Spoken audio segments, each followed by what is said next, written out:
Public Media. I'm Craig Kopp, sitting in for Carson Cooper.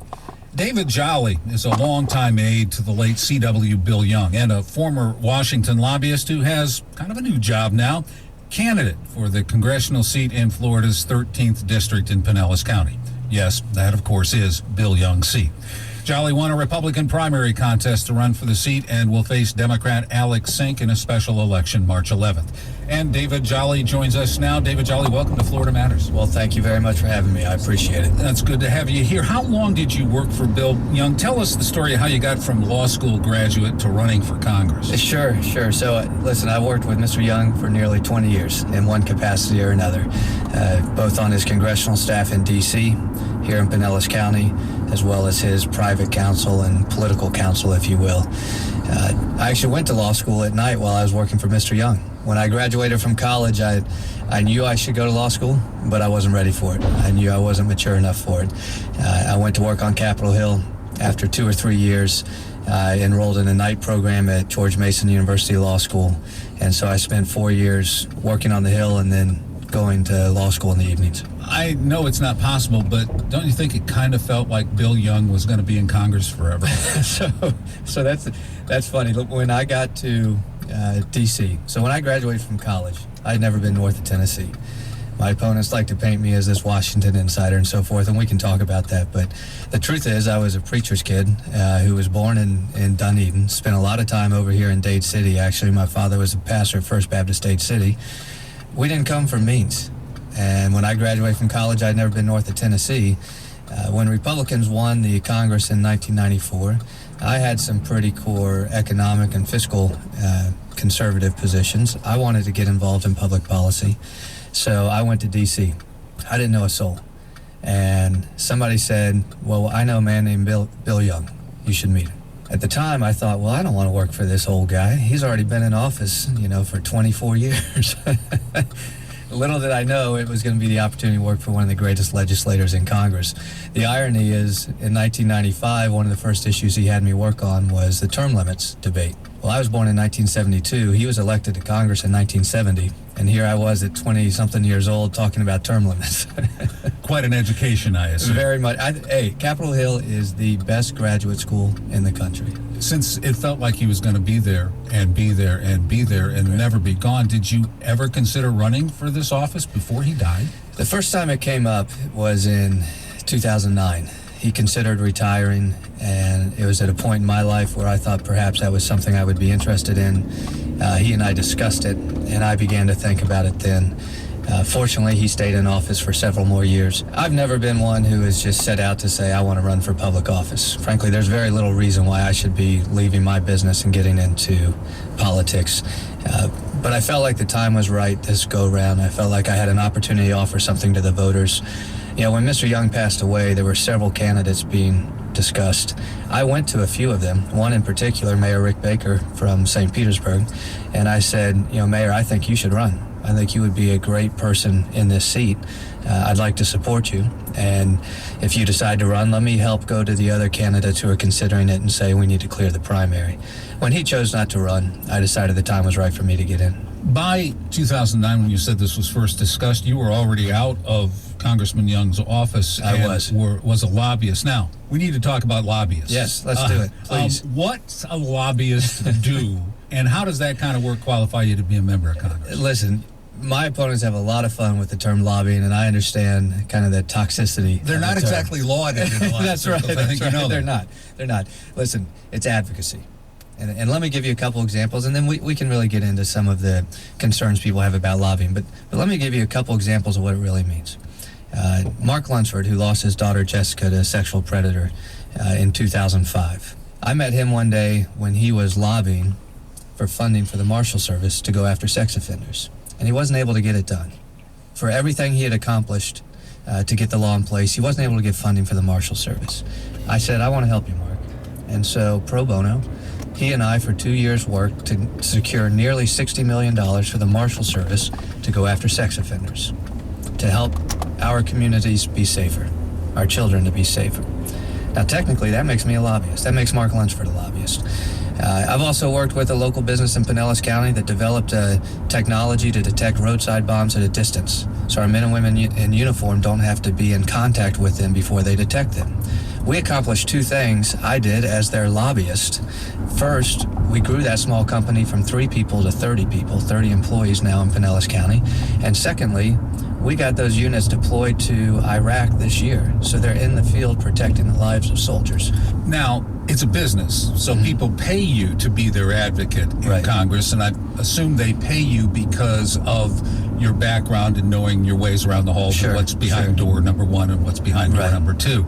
In this campaign, you've already been accused of lobbying for more offshore oil drilling, for the dictator of Pakistan. Those people do have lobbyists. Sure. They do have advocates in the halls of Congress. Sure. Are you one of them? So let's go back to being paid as an advocate, if you will. The University of South Florida has a Department of Government Affairs. The City of Tampa has a Department of Government Affairs. The City of St. Petersburg, Clearwater. As an organization, they determine whether to vest responsibility for advocacy internally with one of their employees, or they decide to contract out with somebody perhaps in Washington, D.C., or who has more experience than their internal staff. That's simply deciding the best use of resources. So USF, for instance, has used internal government affairs relations professionals, but they've also used external because they want to make sure if they're involved in dealing with the government, they have the best shot at dealing with the government in a favorable way. Now, my opponents have a lot of fun going to the records and saying he lobbied for this, he lobbied for that. The two you mentioned are absolute falsehoods. So I have never lobbied for increased offshore oil drilling. Did the company you work for lobby for offshore? No, so here's the two issues. I represented a free market think tank on offshore oil drilling. I actually didn't represent them on energy whatsoever. I represented them on transparency of public employee pension actuarials. Now, Fascinating. Fascinating, right? But the idea was there were several towns in the country that had gone bankrupt. The pension beneficiaries then were left with nothing. Municipalities do not have to comply with the same gap procedures that the private sector does. So our initiative was to say municipalities and states with pension plans have to disclose their actuarial analysis. They don't have to change it. They don't have to change their formulas, but they have to disclose it. It was a transparency rule. Now, in the course of meeting with several congressional leaders, including Paul Ryan, one of the issues that came up was energy independence. The moment, and listen, I'm an attorney. I take compliance very seriously. The moment a topic is discussed on Capitol Hill, if I'm a registered lobbyist, I have to disclose it was discussed. That's very different than saying either I'm for it, against it, or I even lobbied for it, and that's not the case. The important thing that my opponent always wants to avoid is where we actually stand on the issues. So my position on oil drilling. I worked on the current ban in the Eastern Gulf. The 230-mile ban is something that I worked on when I was a member of the congressional staff. I support the ban in the Eastern Gulf. I do support continued exploration in the central and western regions of the Gulf, which is actually the current compromise through 2022. Pakistan, I had nothing to do with Pakistan. You ever been to Pakistan? I've never been. Pakistan. Listen, Never met the dictator. I didn't realize until I woke up and saw the same commercial you did that I was so closely related to Musharraf, but apparently my opponent wants you to think I am.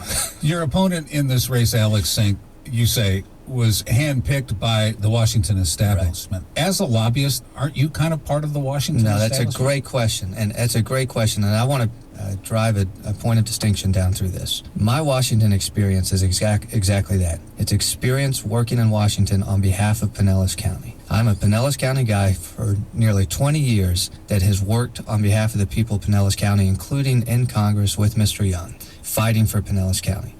My point on what happened with Alex becoming a candidate is this. The founders designed the Congress to be closest to the people. The House of Representatives is the only institution in the entire federal government that you have to be elected by your community. You can be President of the United States without ever having been elected to anything. You can be a senator. You can be vice president. You can be a cabinet secretary. You can be a Supreme Court justice. You cannot be a member of the House without being elected by your community.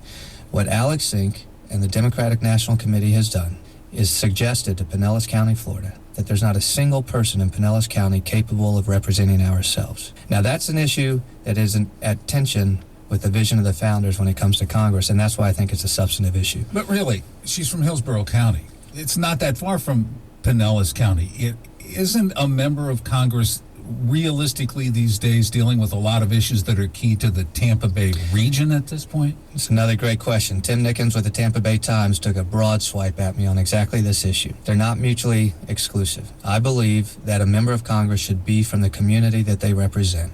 Alex is not.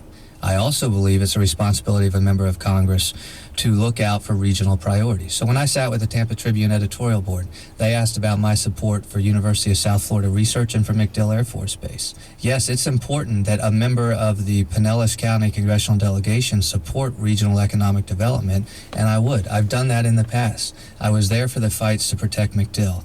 When the ROTC unit opened here on campus, I was there for the ribbon cutting. When USF St. Pete brought in SRI, Stanford Research Institute, and expanded their marine science facility there, I was there. All three of those institutions are outside of Congressional District 13, but they have an impact on the region and on our congressional district. It's important to advocate for the region, but I do believe that our representatives should be from our own community, and Alex is not. And your problem with that isn't that she couldn't handle Pinellas County issues, it's that the Democrats couldn't find somebody from the 13th to represent them in Congress.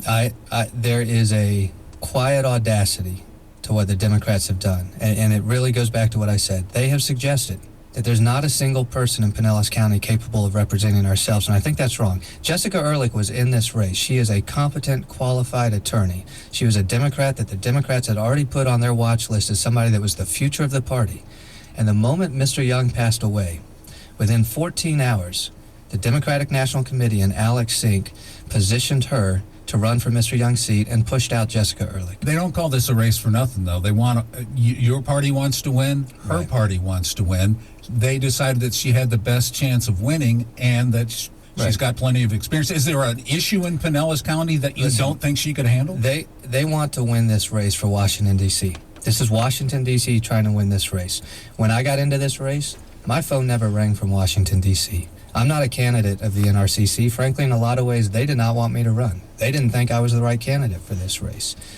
I'm running this race on my own on behalf of Pinellas County. She's running this race for Washington, D.C. What are the big issues facing Pinellas County that aren't being addressed in Congress right now, and why can you address them better than Bill Young addressed them? Sure. So on the local level, two primary issues. Flood insurance absolutely is number one. The second is jobs.